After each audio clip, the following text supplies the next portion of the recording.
Welcome to current affairs discussion. Today we are going to discuss May 1st to May 7th current affairs part 1. Let's go with the first question. Here the first question. GST, goods and services tax, revenue collection highest ever in the month of April at an amount 2.1 lakh crore rupees, right? GST is an indirect tax and 2017 July 1st na GST మన ఇండియాలో implementation చేశారు. From that day to till now single మంత్లో highest ever GST collection that is in the month of April 2024 2.1 lakh crore rupees. ఇది highest ever and year on year basis అంటే last year April month 2023 April మంత్ని 2024 April month compare చేస్తే there is a growth of 12.4%. It means this figure 2.1 lakh crore rupees is nearly 112.4% of last year figure. So this is 112% and 100% you can calculate, right? And the major reasons may be these transactions, domestic transactions and imports, and after refund anta kuda subtract chesin tarvata the total net GST collections is nearly 1.92 lakh crore rupees, and on net GST growth basis this is nearly 15.5% of growth rate, right?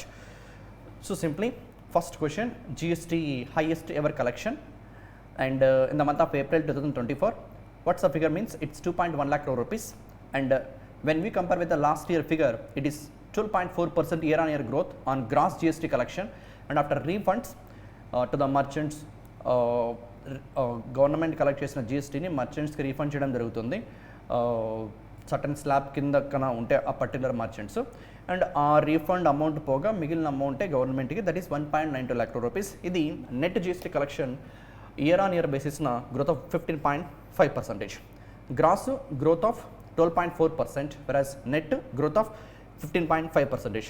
And ఈ number మీరు రాయబోయే exam maybe in the month of October November ఆ టైంలో mains exams ఉంటాయి, RRB clerk కానీ PO కానీ IBPS clerk కానీ PO కానీ, అప్పటికన్నా ఇంకొక డిఫరెంట్ మంత్లో ఈ నెంబర్ని బ్రేక్ చేసే రికార్డు కన్నా వస్తే దాన్ని మీరు గుర్తుపెట్టుకోవాలి. ఓకే, నెంబర్స్ అనేవి అప్డేట్ అవుతూ ఉంటాయి, చేంజ్ అవుతూ ఉంటాయి, and according to that you people has to be perfect with respect to those figures, right? That's all about first question.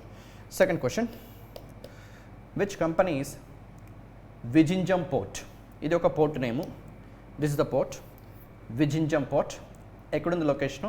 కేరళలో. Has been recently approved by the ministry of port shipping waterways to operate as India's first transshipment port. So ఇక్కడ ఒక port ఉంది, ఆ port name విజింజమ్ port and the port is in Kerala. ఈ పోర్ట్కి ministry of ports shipping and waterways కొత్త recognition ఇచ్చింది. It is going to become India's first transshipment port. ఈ question అర్థం అవ్వాలంటే ట్రాన్స్షిప్మెంట్ పోర్ట్ అంటే ఏంటి అంటే, if you look at here, transshipment port is a crucial hub where cargo is transferred from one big vessel to several smaller ones. అంటే big ship నుండి smaller షిప్స్కి, smaller కంటైనర్స్కి గూడ్స్ని, కార్గోని shipment చేయడానికి, moment చేయడానికి ఏదైతే infrastructure అవసరం అవుతుందో ఆ ఇన్ఫ్రాస్ట్రక్చర్ డెవలప్ చేసి ఉంటే అలాంటి కైండ్ ఆఫ్ పోర్ట్స్ని ట్రాన్స్షిప్మెంట్ పోర్ట్స్ ఫెసిలిటీస్తో నడుస్తున్నాయని చెప్తాం. మన ఇండియాలో ఇప్పటి వరకు ట్రాన్స్షిప్మెంట్ పోర్ట్ ఏది లేదు. మన ఇండియాకి ఏవైతే గూడ్స్ వస్తున్నాయో అబ్రాడ్ నుంచి, లైక్ యూరప్ నుంచి కానీ, రష్యా నుంచి కానీ, అమెరికా నుంచి కానీ గూడ్స్ వస్తున్నాయో అవి almost, if you look at the figure here, statistical figures, approximately 75% of India's transshipment cargo is currently processed at ports overseas. అంటే మన ఇండియాకి రావాల్సిన గూడ్స్ డైరెక్ట్గా మన ఇండియాకి రాకుండా మన నైబర్ కంట్రీస్లో ఉన్న పోర్ట్స్కి వెళ్ళి అక్కడ నుంచి బిగ్ షిప్స్ నుండి మన ఇండియాకి వచ్చే షిప్స్కి వాట్ వి కాల్ ట్రాన్స్షిప్మెంట్ అయిన తర్వాత వస్తున్నాయి. అంటే మన ఇండియాలో ప్రజెంట్ ట్రాన్స్షిప్మెంట్ ఇన్ఫ్రాస్ట్రక్చర్ ఫెసిలిటీస్తో ఉండే పోర్టు లేదు. అండ్ ఇప్పుడు ఆ ఇన్ఫ్రాస్ట్రక్చర్ని 2015లో స్టార్ట్ చేశారు డెవలప్ చేయడం, 24 అయింది, ఆల్మోస్ట్ 9 years పట్టింది ఈ పోర్ట్ని ట్రాన్స్షిప్మెంట్ పోర్ట్గా డెవలప్ చేయడం కోసము. Yes, the port is Vizhinjam Port, Kerala, and this port was owned by the Adani Ports Special Economic Zone. It means option 5 is the correct answer for this particular question. Adani Ports and Special Economic Zone Limited, right? So let me come across the question. What's the question? Which company, that is Adani Ports Special Economic Zone Ports Limited, that's what Adani Ports Special Economic Zone Private Limited, Adani port యొక్క Vizhinjam port, Adani company యొక్క Vizhinjam port ఎక్కడుంది? కేరళలో. Ministry of port, shipping and waterways నుండి first transshipment పోర్టుగా గుర్తింపు పొందింది. Okay, that's a second question. Port ఏంటి, location ఎక్కడ, ట్రాన్స్షిప్మెంట్ పోర్ట్ అంటే ఏంటి, అండ్ ఏ కంపెనీ యొక్క పోర్టు, విజింజం పోర్టు ఎవరు ఆపరేట్ చేస్తున్నారంటే యాక్చువల్గా that port is belongs to government of Kerala, but lease బేసిస్న ప్రెజెంట్ ఆ పోర్ట్ని ఆపరేట్ చేస్తున్న company Adani ports special economic zone private limited. Right, that's a second question. ముంటే third one. Third question, yeah, if you look at this image, ఈ ఇమేజ్లో ఏముంది? This personality రుచిరా కంబోజు. ఈమెవరు అంటే India నుంచి United నేషన్స్కి permanent representative. And this guy Amitabh Kant, former CEO of Niti Aayog and present G20 మన India తరపున షర్పాగా ఉన్నారు. Okay, right. And this person, ఈయన ఎవరంటే యునైటెడ్ నేషన్స్ యొక్క జనరల్ అసెంబ్లీ 78th జనరల్ అసెంబ్లీకి ప్రెసిడెంట్గా ఉన్న personality. Is from Trinidad and Tobago. So ఈ క్వశ్చన్ ఏంటో చూద్దాం ఒకసారి. First of all, in the month of May 2024, United Nations first international conference on DPI, stands digital public infrastructure, held under which country leadership in New York and United States of America. Right, రీసెంట్గా వరల్డ్లోనే first time ఒక international conference దేనికి సంబంధించి, digital public ఇన్ఫ్రాస్ట్రక్చర్కి సంబంధించి వరల్డ్లోనే first time ఇలాంటి conference ఎక్కడ జరిగింది? న్యూయార్క్ USA జరిగింది. ఎవరి లీడర్షిప్లో? India. Right, so correct answer is India. See in actually digital infrastructure point of view, last 2016 నుండి 2024, లాస్ట్ 7-8 ఇయర్స్లో India there is exponential growth in our country. Bank accounts ఒకప్పుడు hardly 7 crore పీపుల్కి ఉంటే ఈరోజు bank accounts nearly, if you look at the number year, this one, India stock. యాక్చువల్గా మన digital public infrastructure యొక్క నేము India stock. ఈ India stock has created a nation of 1.4 billion digitally and financially included citizens, an increase of bank penetration from 7% in just 7% to 80% in just 7 years. యాక్చువల్గా 2016కి వెళ్తే మన Indian population maybe hardly 130 crores. 130 crores 7% పీపుల్కి మాత్రమే bank accounts ఉండేవి. It means 13/7/91, 9 కోట్ల మంది. Today 2024లో 80% of Indian population, 140 crores today population. 140 crores 80% అంటే 14/8/112, ఆల్మోస్ట్ 110 కోట్ల మంది. Okay, almost you can consider it's 12 times bank accounts growth వచ్చింది ఇన్ స్పాన్ ఆఫ్ జస్ట్ 7 yearsలో. ఇలా వెరీ వాస్ట్ నెంబర్ ఆఫ్ పీపుల్ని ఫినాన్షియల్ సిస్టమ్ కిందకి తీసుకురావడంలో digital public infrastructure played a very important role. And ఒకవేళ డిజిటల్ పబ్లిక్ ఇన్ఫ్రాస్ట్రక్చర్ కన్నా లేకపోయి ఉంటే ఇండియా అచీవ్ చేసిన జస్ట్ 7 yearsలో అచీవ్ చేసింది కదా. దిస్ ఫీట్ని అచీవ్ చేయడానికి నార్మల్గా అయితే దిస్ మెనీ ఇయర్స్ పడుతుందంట, 47 years. అంత 47 yearsలో అచీవ్ చేయాల్సింది because of digital public infrastructure వల్ల ఇండియా జస్ట్ స్పాన్ ఆఫ్ 7 yearsలో అచీవ్ చేసింది. And if you see present వరల్డ్లో ప్రతి 100 డిజిటల్ ట్రాన్సాక్షన్స్లో వరల్డ్ మొత్తం every single minute, every single day 100 transaction జరుగుతున్నాయి అనుకుంటే దాంట్లో 60% ఆఫ్ డిజిటల్ ట్రాన్సాక్షన్స్ మన ఇండియా నుంచి జరుగుతున్నాయి. అంటే మీరు అర్థం చేసుకోవచ్చు డిజిటల్ పబ్లిక్ ఇన్ఫ్రాస్ట్రక్చర్ ఇండియాలో ఎంత డెవలప్ అయిందో. సో అందుకే ఇండియాని ఒక లీడర్గా కన్సిడర్ చేస్తూ గ్లోబల్ ఫోరంలో అదర్ కంట్రీస్కి ఇన్స్పిరేషన్గా, రెఫరెన్స్గా ఉండే విధంగా రీసెంట్గా first international conference on DPI, digital public infrastructure, India చైర్మన్షిప్తో జరిగింది. ఇట్ ఈస్ ఇన్ న్యూయార్క్ USలో జరిగింది. అండ్ ఆ పర్టికులర్ కాన్ఫరెన్స్లోనే ఈయన United Nation General Assembly president, this personality Dennis, this guy United Nation General Assembly president Dennis Francis. ఇందాక చూపించాను కదా మిడిల్లో ఉన్న పర్సనాలిటీ. ఈయన ట్రినిడాడ్ అండ్ టొబాగో నుంచి యునైటెడ్ నేషన్స్కి పర్మనెంట్ రిప్రజెంటేటివ్. ఆయనే ప్రజెంట్ యునైటెడ్ నేషన్ జనరల్ అసెంబ్లీకి ప్రెసిడెంట్గా వర్క్ చేస్తున్నారు. 78th అసెంబ్లీకి ఎవ్రీ ఇయర్ అసెంబ్లీ నెంబర్ మారుతూ ఉంటుంది. ఇప్పుడు ప్రజెంట్ 78th అసెంబ్లీకి ప్రెసిడెంట్గా దిస్ పర్సనాలిటీ ఉన్నారు, Dennis Francis. And United Nations Secretary General ఈ పర్సనాలిటీ 5 ఏళ్ళకి ఒకసారి అపాయింట్ అవుతూ ఉంటారు. రెన్యువల్ అయింది లాస్ట్ టైం ఉన్న పర్సనాలిటీ అంటోనియో గుటెరస్. అండ్ ఈ కాన్ఫరెన్స్లో this president, that is Dennis Francis చెప్పిన మాటలు చూస్తే ఈ వర్డ్స్ అన్నీ కూడా ఆయన చెప్పినటువంటి థింగ్సే. This one, digital public infrastructure has emerged as a fundamental driver of social transformation and progress, says United Nations General Assembly President. So digital public infrastructure అనేది ఇండియాలో సొసైటీని ట్రాన్స్ఫార్మ్ చేయడానికి అండ్ ప్రోగ్రెస్ అవ్వడానికి ఎంతో హెల్ప్ చేసిందని. Next thing, digital public infrastructure ఈ setup in India as a public private policy partnership that has become benchmark for many other multiple nations, corporations, startups across the world. ఇవి ఆయన చెప్పినటువంటి 2 words India గురించి highlight చేసి మాట్లాడుతూ. So ఈ క్వశ్చన్లో simply the things we need to focus. Third question, in the month of May 2024, United Nations this is the conference, first international conference on what? Digital public infrastructure held under the leadership of India, ఎక్కడ? న్యూయార్క్లో. And this the actual conference name citizen stack. ఇది మన Indian DPI యొక్క name, citizen stack digital public infrastructure transformative technology for citizens. Okay, right. And దీన్ని మన India, the conference introduced India's digital public infrastructure framework as a global standard. It was hosted by the permanent mission of India and the MeitY, Minister of Electronics and Information Technology, in collaboration with the iSpirit. What is iSpirit? Indian Software Product Industry Round Table. Okay, right.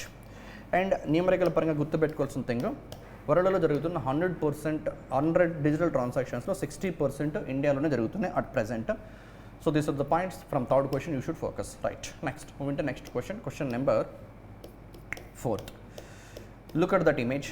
4th, ఒక personality ఆ local community పీపుల్కి about something explain చేస్తున్నారు కదా. Right. So every person what he achieved, those things let's we discuss. Right. యాక్చువల్గా this personality name Alok Shukla is the గై.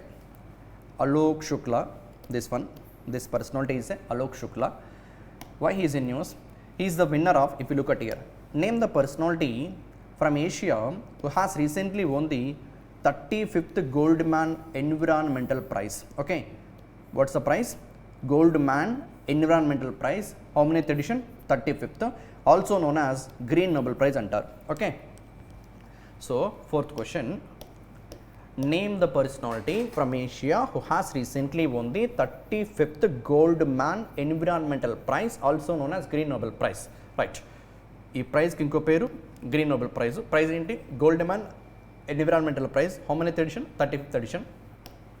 ఎందుకు win అయ్యారు అంటే ఆయన పెట్టిన ఎఫర్ట్స్ అన్నీ కూడా, if you look at year, ఆయన this particular movement Hasdeo Aranya Bachao Sangharsh Samiti, Alok Shukla convener of the Chhattisgarh Bachao Andolan and founding member of the this particular Hasdeo Aranya Bachao Sangharsh సమితి has been awarded the 2024 Goldman Prize from Asia. ఛత్తీస్గఢ్లో ఈ ఫారెస్ట్ని కన్జర్వేషన్ చేసినందుకు గాను, ప్రొటెక్ట్ చేసినందుకు గాను ఈ అవార్డు ఇవ్వడం జరిగింది. Goldman Environmental Prize 35th edition, also called as Golden Nobel Prize. యాక్చువల్గా ఈ ఫారెస్ట్ దిస్ మెనీ ఎకర్స్లో నియర్లీ గవర్నమెంట్ యాక్చువల్గా 2010లోనే యూపీఏ గవర్నమెంట్ ఈ ఫారెస్ట్ ఏరియాని నో గో జోన్గా అనౌన్స్ చేసింది. నో గో జోన్ అంటే కమర్షియల్ యాక్టివిటీస్ని పర్ఫామ్ చేయకుండా, మైనింగ్ యాక్టివిటీస్ని పర్ఫామ్ చేయకుండా ఉండే విధంగా అనౌన్స్మెంట్ ఇచ్చినా కూడా తర్వాత వచ్చిన గవర్నమెంట్స్ అన్నీ కూడా ఈ కోల్ మైన్ లొకేషన్ ఏదైతే ఉందో, ఈ ఫారెస్ట్ ఏదైతే ఉందో దాన్ని కోల్ మైన్గా మార్చాలని చెప్పి ఎంతో ట్రై చేశాయి. సో అలా చేయడం వల్ల లోకల్ కమ్యూనిటీ పీపుల్ కానీ, అక్కడ ఉన్నటువంటి హ్యాబిటేషన్ కానీ, బయోడైవర్సిటీ దెబ్బతింటుందని దిస్ అలోక్ శుక్లా ఆల్మోస్ట్ ఒక 14 years ఫైట్ చేసి లోకల్ గవర్నమెంట్స్తో అండ్ కోర్ట్స్ వరకు వెళ్ళి, కోర్టు ఫైనల్గా ఈ ప్లాండ్ కోల్డ్ మైన్స్ని సస్పెండ్ చేస్తూ, క్యాన్సల్ చేస్తూ కోర్టు తీర్పిచ్చింది. అండ్ అందుకే ఈ personality this Goldman Environmental Prize 35th edition win అవ్వడం జరిగింది, also called as Green Nobel Prize. Right. And యాక్చువల్గా మన ఇండియన్ స్టేట్స్లో ఫారెస్ట్ ఏరియా పరంగా Chhattisgarh, if you look at this one, 3rd biggest forest area ఉన్నటువంటి state Chhattisgarh. Look at here, Chhattisgarh, where 44% of the land forested, has third largest forest coverage in India. And ఈ ఫారెస్ట్లోనే ఈ river కూడా flow అవుతుంది, Hasdeo river, and it is a tributary of Mahanadi river. ఈ river ద్వారా there is a reservoir, Hasdeo Bango reservoir. Even agriculture పర్పస్కి కూడా that many acres of ల్యాండ్ని కూడా ఇరిగేషన్ ఫెసిలిటీ ప్రొవైడ్ చేస్తుంది ఈ reservoir. And different species of birds కానీ this many rare medicinal plants కానీ ఈ ఫారెస్ట్ ఏరియాలో దొరుకుతాయి. అండ్ అబౌట్ దిస్ అవార్డు గురించి మాట్లాడితే, the Goldman environmental prize, also known as, already చెప్పాము, గ్రీన్ నోబెల్ అవార్డ్స్. అండ్ ఎవరు స్టార్ట్ చేశారు? గోల్డ్ మ్యాన్ ఎన్విరాన్మెంటల్ ఫౌండేషన్ ఏ ఇయర్లో? 1989లో. అండ్ ఈ green Nobel award or else Goldman environmental prize 7 reasons నుండి ఇవ్వడం జరుగుతుంది. Like in fact 6 from 6 reasons, but 7 పీపుల్కి ఇచ్చారు ఈసారి. Asia, Africa, Europe, North America, South and Central America, and lastly islands and island nations. And the winners ఇంత praise money కూడా ఇస్తారు, $2 lakh prize money ఇస్తారు. And 2024 awards was presented to 7 individual, that's what I said, 7 పీపుల్కి ఇస్తారు. And ఆ 7 people names కూడా ఇక్కడ మీరు చూస్తే మన ఇండియన్ పర్సనాలిటీ అలోక్ శుక్లా కాకుండా సౌత్ ఆఫ్రికా నుంచి ఇద్దరు, those personalities Nonhle Mbuthuma and Sinegugu Zukulu, వీళ్ళిద్దరూ from South Africa. And Spain నుంచి Teresa Vicente, and Murrawah Maroochy Johnson from Australia, and Andrea Vidaurre and from USA, and Marcel Gomes from Brazil. ఈ personality names కూడా if you want you can remember, but remember that గా Alok Shukla from Chhattisgarh, Hasdeo Aranya Bachao Sangharsh Samiti founder, and local కమ్యూనిటీస్లో inspiration తీసుకొచ్చి గవర్నమెంట్స్తో fight చేసి అక్కడ coal mining యాక్టివిటీస్ని జరగకుండా కాపాడినందుకు గాను గ్రీన్ నోబెల్ ప్రైజ్ అవార్డ్ని, గోల్డ్ మ్యాన్ ఎన్విరాన్మెంట్ ప్రైజ్ని 35th ఎడిషన్లో 7 మెంబర్స్కి ఇస్తే దాంట్లో మన ఇండియా నుంచి అలోక్ శుక్లా కూడా ఇవ్వడం జరిగింది. అండ్ ఎవరిస్తారు? గోల్డ్ మ్యాన్ ఎన్విరాన్మెంట్ ఫౌండేషన్ 1989 నుంచి ఇస్తున్నారు. This 35th edition. And prize money కూడా $2 lakh ఉంటుంది. Okay, right. And South Africa నుంచి వాళ్ళిద్దరు names Mbuthuma and Zukulu, and Teresa from Spain, Johnson from Australia, Andrea from America, and Marcel from Brazil. At least ఇలా గుర్తుపెట్టుకుంటే it's somewhat better, right. That's all about this particular question, right. Moving to next question, question number 5th one. 5th question ఏంటంటే, ఇది ISRO release చేసిన report. ఒకసారి image చూస్తే మన earth చుట్టూ rotate అవుతున్న తిరుగుతున్నటువంటి ఇవన్నీ చిన్న చిన్న డాట్స్ కనిపిస్తున్న, వైట్ డాట్స్ కనిపిస్తున్నాయి కదా, ఇవన్నీ కూడా హ్యూమన్స్ పంపినటువంటి శాటిలైట్స్. డిఫరెంట్ కంట్రీస్ యొక్క స్పేస్ ఏజెన్సీస్ ఎర్త్ని అబ్జర్వేషన్ చేయడం కోసము పంపిన శాటిలైట్స్ ఇవన్నీ కూడా. వీటిల్లో కొలిజన్స్ జరిగే పాసిబిలిటీ కూడా ఉంటుంది, యాక్సిడెంటల్ జరిగే క్రాష్ అయ్యే పాసిబిలిటీ కూడా ఉంటుంది. ఒకవేళ అలాంటి సిచ్యువేషన్స్ వస్తే అలా జరగకుండా, అంటే కొలిజన్స్ జరగకుండా ఒక టెక్నాలజీ ద్వారా దిస్ ఆపరేషన్ని పర్ఫామ్ చేస్తారు. What is not? Collision avoidance manoeuvres. Okay, last year it means 2023లో ఇండియా ఇస్రో ఎన్ని CAMSని పర్ఫామ్ చేసిందంటే కొలిజన్ అవాయిడెన్స్ మాన్యువర్స్ని 23. ఇది 22తో కంపేర్ చేస్తే లిటిల్ బిట్ ఇంక్రీజ్ అయింది. 22లో 21, 19లో 2021లో 19. Okay, first of all question దగ్గరకు వద్దాం. క్వశ్చన్ ఏంటంటే, see according to ISRO's Indian Space Situational Assessment Report. According to the Indian Space Research Organization's Indian Space Situational Assessment Report for 2023, released in the month of May 2024, how many objects originating from this many launches? 2023 entire year lo all countries యొక్క space agencies కంబైన్డ్గా launch చేసినటువంటి count ఎంత అంటే 212 launches నుండి. And on-orbit breakup events were added into the space object population in 2023.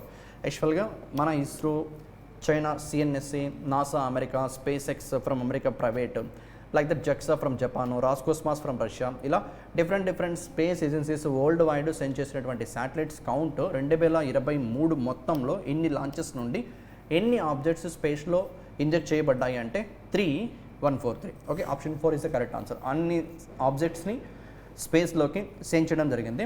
అందులో మన Indian satellites other satellites collision జరిగే situations ఒక 23 arise అయితే కొలిజన్ జరగకుండా ఇస్రో సక్సెస్ఫుల్గా ఆపరేషన్స్ని పర్ఫామ్ చేసామని చెప్పి this one collision avoidance manoeuvres ద్వారా చెప్పడం జరిగింది. Okay, that's all about this particular question.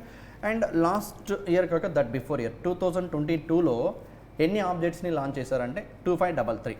Now 3143, but 2022లో 2533. This number is important. Which number? The క్వశ్చన్లో ఉన్నటువంటి నెంబర్ ఇంపార్టెంట్. ఏ నెంబర్ అంటే ఇస్రో యొక్క ISSAR రిపోర్ట్ ప్రకారం, వాట్ ఈస్ ISSAR?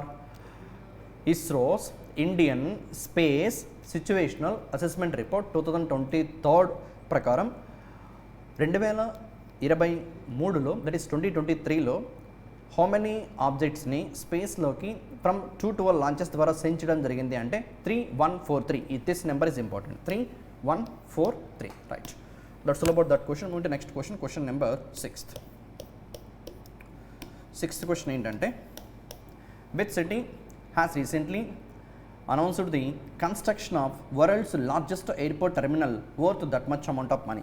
జస్ట్ ఒక ఎయిర్పోర్ట్లో టెర్మినల్ మాత్రమే, ఎంటైర్ ఎయిర్పోర్ట్ కాదు, ఎయిర్పోర్ట్లో ఒక terminal.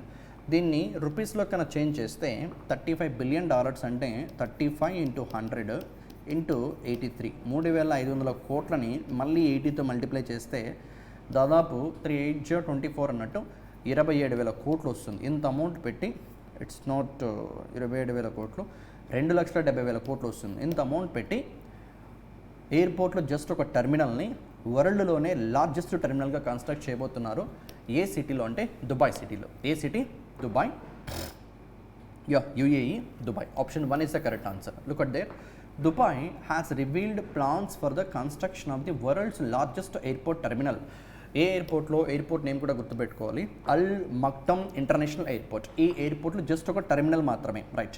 The ambitious project approved by, terminal అంటే జస్ట్ లైక్ మనకి రైల్వే స్టేషన్లో ప్లాట్ఫామ్ 1, ప్లాట్ఫామ్ 2 ఎలా ఉంటాయో అక్కడ లైక్ టెర్మినల్ 1, టెర్మినల్ 2 అని పిలుస్తారు. That's what Al Maktoum International Airport. The ambitious project approved by there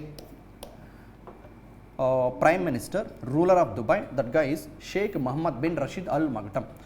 and construction complete అయిన తర్వాత దిస్ మెనీ ప్యాసింజర్స్ని 1 ఇయర్లో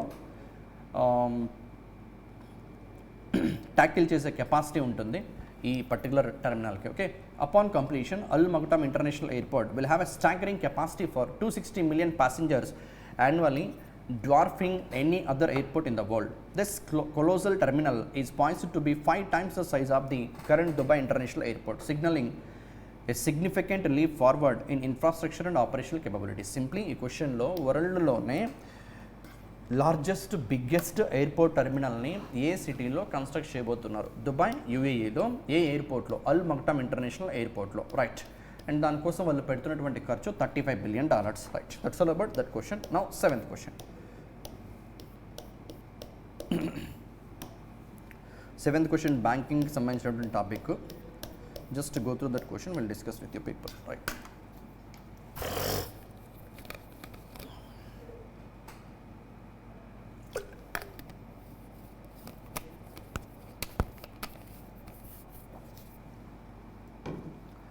RBI recently, Reserve Bank of India issued the updated guidance note on operational risk management and operational resilience for the financial sector and extended it to NBFCs including HFCs also. ఒక update ఇచ్చింది RBI ఎవరికి? Financial సెక్టార్లో ఉండే financial కంపెనీస్కి. కొత్తగా ఈ ఇష్యూయన్స్లో NBFCస్ని HFCస్ని కూడా include చేయడం జరిగింది. అసలు ఏం అప్డేట్ ఇచ్చింది? All those things led to discuss, right. So look at the question. RBI issued the updated guidance note on operational risk management and operational resilience. ఒక కంపెనీని నడుపుతున్నామంటే ఆ కంపెనీకి డిఫరెంట్ రిస్కులు ఉంటాయి.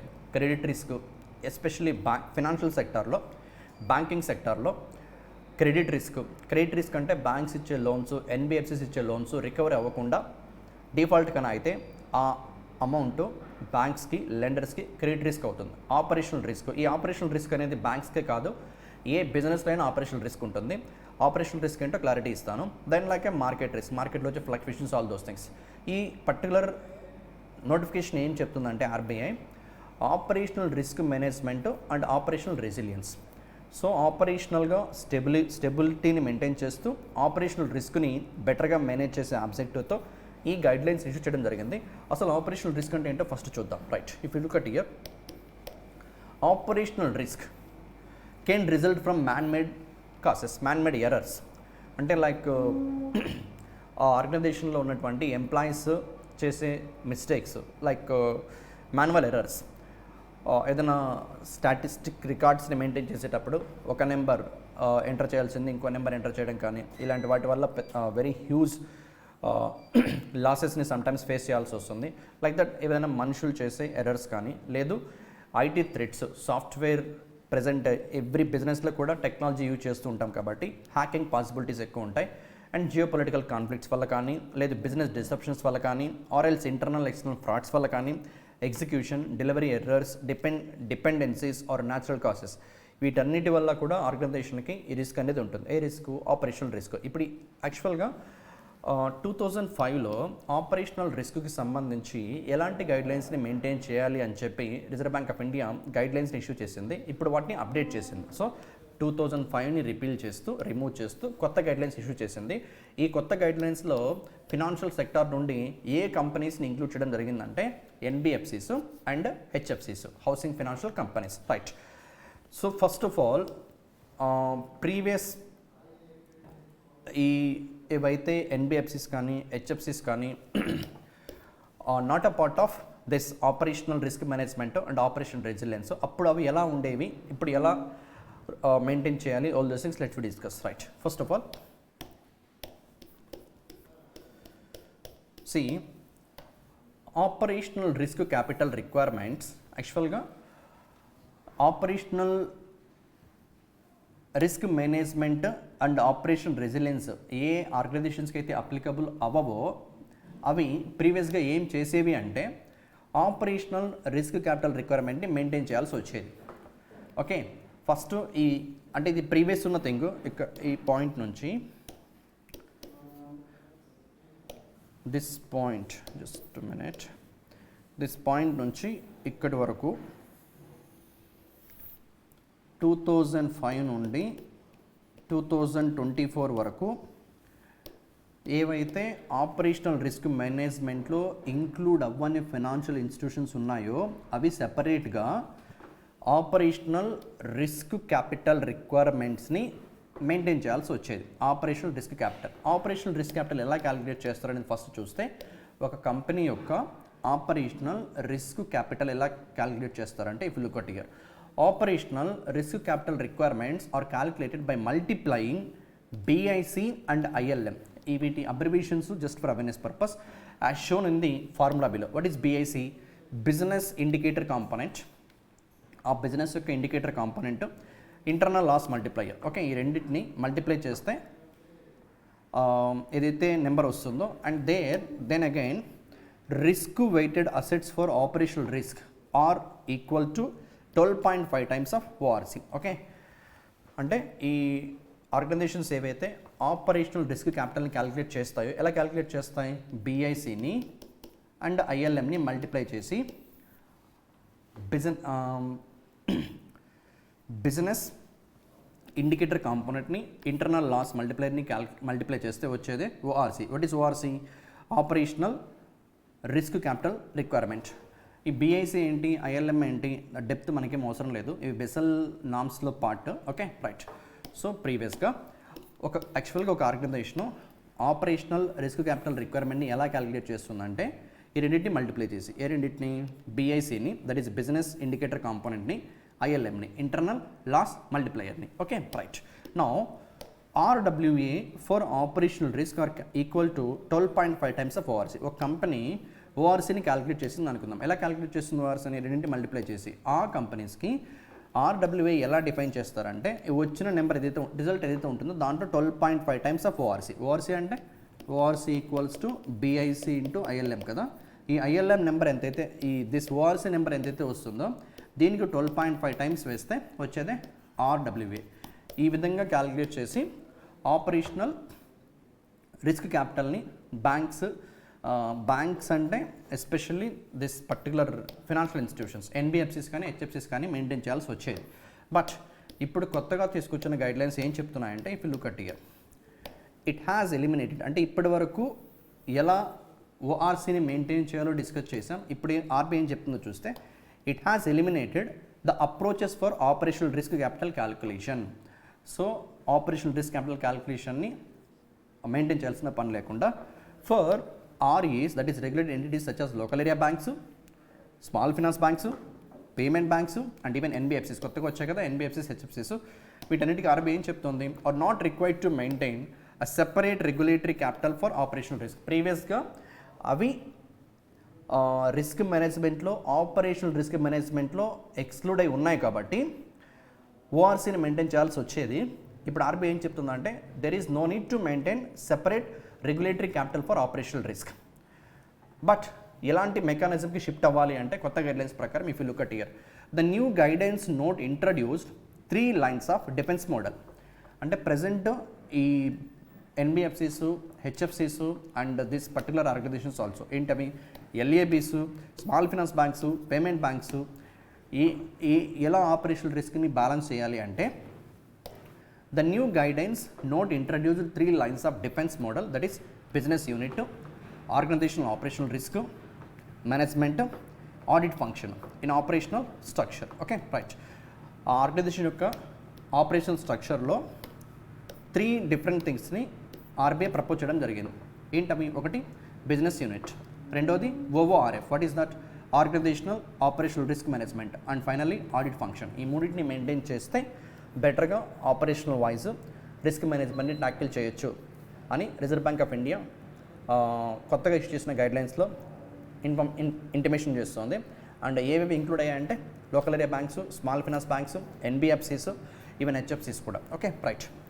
One of the key changes carried out in the updated guidance note is that it is applicability has been extended to ఇందాక చెప్పినట్టే NBFCs including హెచ్ఎఫ్సిస్, cooperative banks, look at here, cooperative banks and financial institutions in addition to commercial banks, right.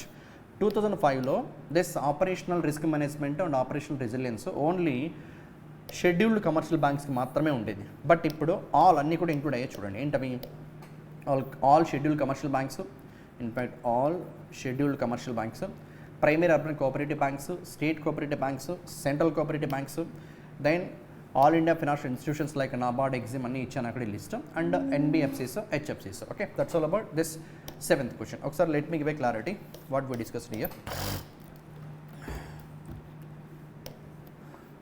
ఈ గైడ్లైన్స్కి ముందు operational risk management and operational రెసిలియన్స్కి సంబంధించి RBI guidelines 2005లో issue చేసింది. ఈ గైడ్లైన్స్ ఓన్లీ షెడ్యూల్డ్ కమర్షియల్ బ్యాంక్స్కి మాత్రమే అప్లికబుల్ అయ్యేవి.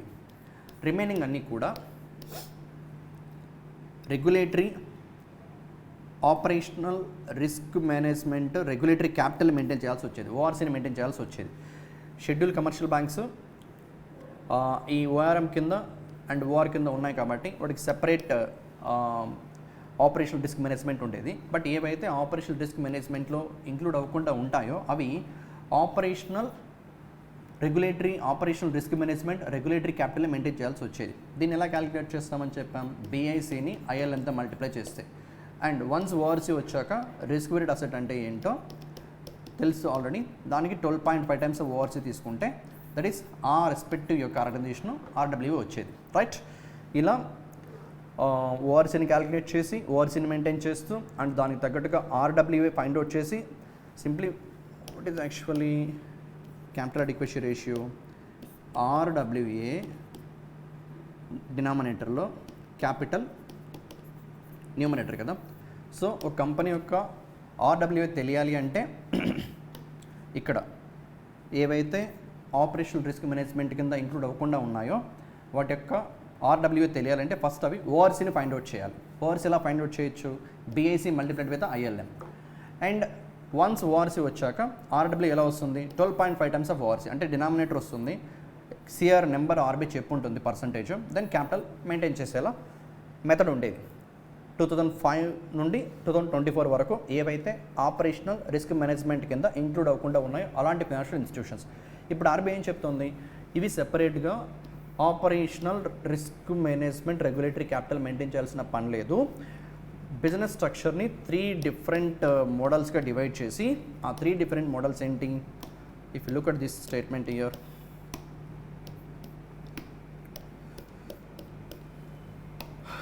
the new guidance note introduced 3 lines of defense model. That's what I said. BU, that is business unit, organizational operational risk management, and audit function. This 3 models, 3 lines of defense model, everywhere applicable. All the banks, all the scheduled commercial banks, all primary urban cooperative banks, state, central cooperative banks, and even IFI, all India financial institutions, then all non-banking financial companies and HFCs. Okay, అది RBI చెప్తున్నటువంటి thing. 7th question సింపుల్గా చెప్పాలంటే non banking financial companies కానీ, హెచ్ఎఫ్సిస్ కానీ, RRBs కానీ, cooperative banks కానీ, small finance banks కానీ, లోకల్ ఏరియా బ్యాంక్స్ కానీ operating risk management regulatory capital now maintain చేయాల్సిన పని లేకుండా ఆ బిజినెస్ స్ట్రక్చర్లో 3 మోడల్స్ ఉన్నాయి కదా, బిజినెస్ యూనిట్ అని అండ్ ఆడిట్ ఫంక్షన్ అని చెప్పి ఓఆర్ఎఫ్ అని, ఆ మూడింటిని మెయింటైన్ చేస్తే చాలు, ఈ operational risk management regulatory capital maintain చేయాల్సిన పని లేదు అని చెప్పి Reserve Bank of India update ఇవ్వడం జరిగింది. Okay, that's all about 7th question. ఉంటే 8th క్వశ్చన్. 8th క్వశ్చన్ ఏంటంటే ఎన్పిసి ఇంటర్నేషనల్ పేమెంట్స్ లిమిటెడ్, ఎన్ఐపిఎల్, ఇది ఎన్పిసి యొక్క subsidiary, signed a pact with the central bank of which country to develop UPI like payment system in there country. Okay, right. So మన ఇండియాలో UPI development అంతా చేసింది NPCA కదా, national payments corporation of India. ఇప్పుడు ఈ NPCA యొక్క international arm, దీని subsidiary, NPCA subsidiary పేరే ఎన్ఐపిఎల్. వీళ్ళు ఏ కంట్రీ యొక్క సెంట్రల్ బ్యాంక్తో లేదా ఏ కంట్రీతో టైఅప్ అయ్యారు, సో దట్ వాళ్ళ కంట్రీలో కూడా మన కంట్రీ లాగా యూపీఐ పేమెంట్ సిస్టమ్ని డెవలప్ చేసే ఆబ్జెక్టివ్తో, that is with the Bank of Namibia, and as the countries Namibia. And that Namibia capital, in fact governor, Namibia యొక్క central bank governor, Bank of Namibia governor, this guy Johannes Gawaxab. Okay, so ఇప్పుడు Bank of Namibia and NPCI ఇద్దరు tie up అయ్యి వాళ్ళ కంట్రీలో person to person pay చేసే transactions ఏవైతే ఉంటాయో, ఇప్పుడు మనం పే చేస్తున్నాం కదా, మనీ ట్రాన్స్ఫర్ చేస్తూ ఉంటాం యూపీఐ ద్వారా, and person to merchant also, ఏదైనా షాపింగ్ చేసినా కూడా మనీ పే చేస్తూ ఉంటాం కదా, పర్సన్ టు మర్చెంట్ ట్రాన్సాక్షన్స్ని ఆఫ్రికన్ నేషన్స్లో బెటర్గా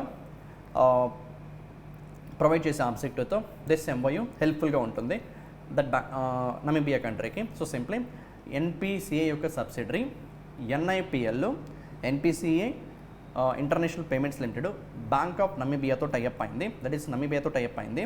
సో దట్ మన ఇండియాలో ఉన్న యూపీఐ పేమెంట్ సిస్టమ్ ఎలా అయితే ఉందో అలాంటి ఇన్ఫ్రాస్ట్రక్చర్ని వాళ్ళ కంట్రీలో కూడా డెవలప్ చేసి వాళ్ళ ప్రజలకి, వాళ్ళ పబ్లిక్కి డిజిటల్గా ట్రాన్సాక్షన్స్ని ప్రాసెస్ చేసే కన్వీనియంట్ని ప్రొవైడ్ చేయడం కోసం. Okay, that's all about that particular question. Next 9th question. 9th question ఏంటంటే, look at this image. NHPC, National Hydro Electric Power Corporation, ఇది ఫరీదాబాద్లో ఉంటుంది. Faridabad, Haryana is the location, Haryana, Faridabad.